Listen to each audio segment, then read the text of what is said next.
Hello, may adlaw sa tanan diha. Natay dawat diri na cellphone. Kini nga cellphone, after replacement na to ani nga cellphone sa LCD, so lag kay siya.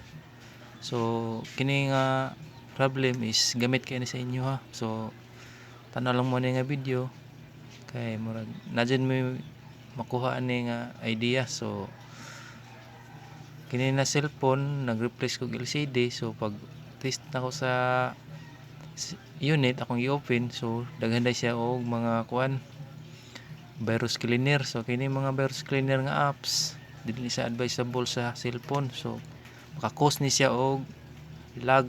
So mag-control ni siya sa imong mga application sa imong system, so loading kayo. So i-open nimo halos di mo open, dugay kayo ya. Mas damor pag ini siya mulag or damor siya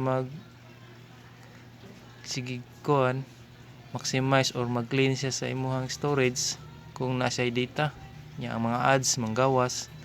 So ang imong buhaton ani ato ka sa settings, so yung application manager mo to siyang i-open ang mga unknown source nga mga apps. So kini unknown nga mga source na app imo ni siyang i-uninstall.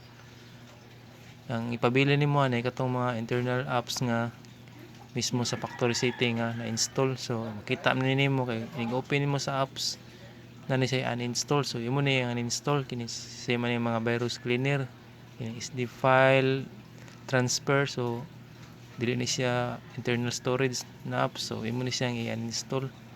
So tangtangon ni nimo tanan kay magsige man siya lag yan ay ads nga mugawas labi na maunan data. So imo nang tangtangon kini mga dili siya internal nga apps. So kini mga unknown, mostly kining mga virus cleaner or space cleaner. So imo ni siyang tangtangon kay lag kayo gid siya basta na siya data or load. So kini nga cellphone ako ni siyang gitawran og new LCD. Pag open ako grabe ka lag niya.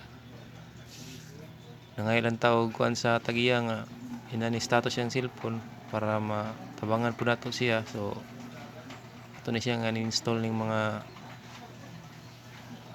dili maayo nga apps. So after na to ani man-install ato ni siyang i-restart. So kini siya pag ma-restart ani, so okay na ni ang unit.